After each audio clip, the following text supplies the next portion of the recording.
selamat datang di Cendekiawan Muda Channel. Hari ini kita akan belajar bersama tema 9. Jangan lupa like, komen, subscribe. Oke, langsung saja kita ke pembelajaran kita hari ini.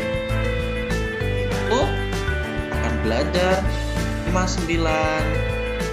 Tema 1, pembelajaran 4. Kita belajar penampakan alam sama Cendekiawan Muda Channel. Hari ini Pak Tagor mengajak Siti dan teman-teman melakukan kegiatan di luar kelas. Siti dan teman-teman menyambutnya dengan gembira. Mana mereka akan melakukan kegiatan? Oh, ternyata mereka menuju ke gerbang sekolah. Di sana terdapat hamparan sawah dan sungai. Dari belakang sekolah juga tampak daerah pegunungan. Pak Tagor menjelaskan mengenai penampakan alam di Indonesia. Ayo mengamati. Penampakan alam disebut juga dengan istilah bentang alam. Indonesia memiliki bentang alam yang berbeda-beda di setiap daerah. Ada daerah dataran tinggi dan ada daerah dataran rendah. Ada penduduk yang tinggal di daerah pegunungan, ada juga penduduk yang tinggal di daerah pantai. Penampakan alam dibagi menjadi 2 bagian, yaitu penampakan alam wilayah daratan dan penampakan wilayah perairan. Ayo lakukan kegiatan berikut. Bentuklah kelompok terdiri atas 4 anak. Carilah informasi mengenai penampakan alam wilayah daratan dan penampakan alam wilayah perairan beserta ciri-cirinya. Saat kelompokmu mencari informasi melalui internet, mintalah bantuan orang tua atau orang dewasa di sekitarmu. Langsung saja kita ke tabel. Yang pertama, penampakan alam wilayah 1, wilayah daratan yang pertama adalah dataran rendah. Memiliki ciri-ciri, memiliki ketinggian kurang dari 200 meter di atas permukaan laut. Tambahkan wilayah daratan yang kedua, dataran tinggi. Terletak pada ketinggian 300 sampai 600 meter di atas permukaan laut. Tambahkan wilayah daratan yang ketiga adalah gunung. Gunung memiliki ciri-ciri memiliki ketinggian lebih dari 600 meter di atas permukaan air laut. Tambahkan alam wilayah yang keempat adalah pegunungan. Memiliki ciri-ciri mencapai ketinggian lebih dari 700 meter di atas permukaan laut. Tambahkan wilayah daratan yang kelima adalah tanjung. Tanjung memiliki ciri-ciri tanahnya menjorok ke laut. Kemudian kita lanjutkan ke penampakan wilayah perairan. Yang pertama adalah rawa. Biasanya banyak terdapat tumbuh air, enceng gondok. Tambahkan wilayah perairan kedua yaitu danau. Danau terbentuk dan berasal dari letusan gunung berapi atau gerakan tanah. Tambahkan wilayah perairan yang ketiga adalah sungai. Memiliki ciri-ciri bagian hulu berukuran kecil dan bagian hilir lebih besar. Bagian ketambakan alam wilayah perairan yang keempat adalah teluk.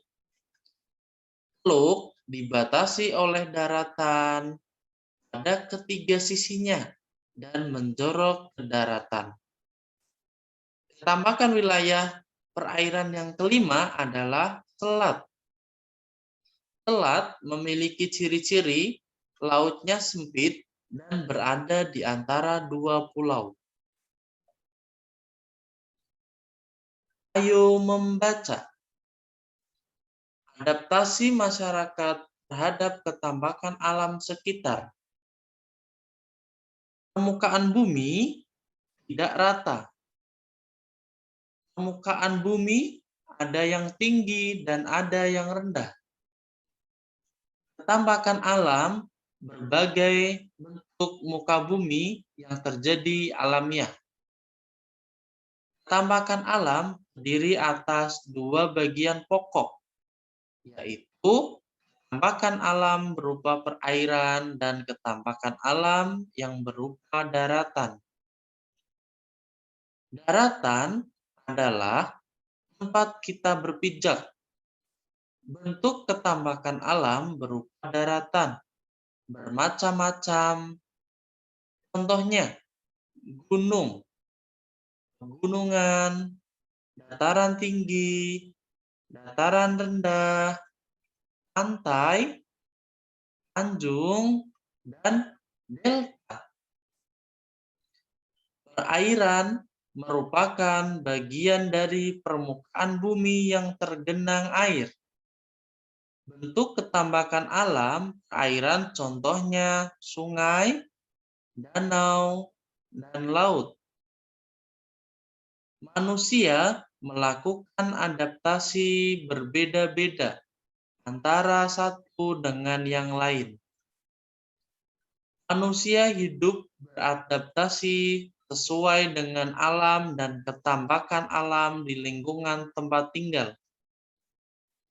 Adaptasi yang dilakukan meliputi jenis mata pencarian utama, makanan, bentuk tempat tinggal, pakaian yang dikenakan, peralatan rumah tangga, dan teknologi. Semua kegiatan itu menyesuaikan tempat mereka tinggal. Kita dapat melihat hasil adaptasi masyarakat suatu daerah. Makanan dan barang-barang atau benda-benda khas dari daerah pegunungan berbeda dengan daerah pantai dan dataran rendah. Ayo berdiskusi. Dari bacaan di atas dapat disimpulkan bahwa benda-benda atau barang-barang di setiap daerah berbeda. Tidak hanya itu, air laut juga akan berbeda dengan air di pegunungan. Dapatkah kamu membedakan air laut dengan air pegunungan? Tuliskan pada kolom berikut. Nomor 1. Air laut memiliki ciri-ciri yang berbeda dengan air pegunungan. Ciri-ciri air laut yang pertama, rasanya asin. Ciri yang kedua, air berasal dari sungai. Ciri yang ketiga, berada di laut atau lautan. Ciri air laut yang keempat, tidak bisa langsung diminum. Ciri air laut yang kelima, air laut dapat mengkristal, yang kita sebut biasa dibuat garam. Selanjutnya, kita ke air pegunungan. Ciri yang pertama, rasanya tawar. Ciri air pegunungan yang kedua, air berasal dari mata air. Ciri air pegunungan yang ketiga, berada di daerah pegunungan. Ciri yang keempat, air pegunungan bisa langsung diminum. Ciri yang kelima, air pegunungan tidak dapat mengkristal. Ayo mengamati. Amatilah dua iklan di bawah ini. Apa isi kedua iklan pada gambar di atas? Amatilah kedua iklan tersebut. Kemudian ungkapkan pendapatmu mengenai iklan tersebut di hadapan teman-temanmu. Tuliskan juga pendapatmu pada kolom berikut. Iklan pertama menawarkan air isi ulang merek Aquada yang diproses melalui 3 dan 5 tahap mikrofiltrasi serta sterilisasi ultraviolet dan ozonisasi. Air tersebut bersih dan higienis. Iklan kedua, Aceng Pro, menawarkan jasa pemasangan depot air ulang air mineral. Aceng Pro melayani pemasangan depot air mineral isi ulang baik dari dan luar kota. Depot air minum yang dipasang di Aceng Pro tersebut siap pakai dan siap jual jika sudah tidak digunakan. Meskipun alam dan ketampakan alam daerah satu dengan daerah lain berbeda, kita sebagai masyarakat Indonesia harus menjunjung tinggi nilai-nilai persatuan dan kesatuan.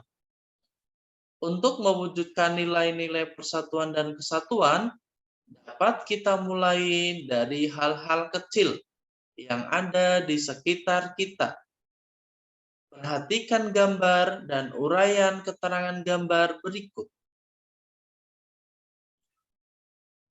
Tagor mengajak Siti dan teman-teman membersihkan parit kecil di samping sekolah. Tagor meminta anak-anak membersihkan sampah yang menghalangi air laut atau aliran air. Pak Tagor juga meminta anak-anak mencabut rumput ilalang di sepanjang parit. Siti dan teman-teman senang melakukan kegiatan itu. Mereka rukun dan bekerja sama demi lingkungan sekolah yang bersih dan nyaman. Hidup rukun sangat menyenangkan. Hidup rukun harus terjalin baik di lingkungan keluarga, sekolah, maupun masyarakat. Titi bekerja sama dengan teman-teman seperti pada gambar di atas, yang mencerminkan hidup rukun. Selain yang dicontohkan pada gambar, nilai rukun, hidup rukun, misalnya dengan membantu orang yang membutuhkan atau sedang susah. Dengan hidup rukun, kita turut memperkuat persatuan dan kesatuan Indonesia. Apa manfaat hidup rukun bagi dirimu? Tuliskan pada kolom berikut. Manfaat hidup rukun antara lain. Yang pertama, hidup rukun dapat memperkuat persatuan dan kesatuan bangsa. Hidup rukun dapat menumbuhkan rasa saling mengasihi dan menyayangi antar sesama. Yang ketiga, hidup rukun dapat menjadi tali silaturahmi lebih erat. Nomor 4, hidup rukun dapat menenangkan hati dan pikiran. Yang kelima, hidup rukun dapat menjadikan hidup lebih harmonis. Itulah pembelajaran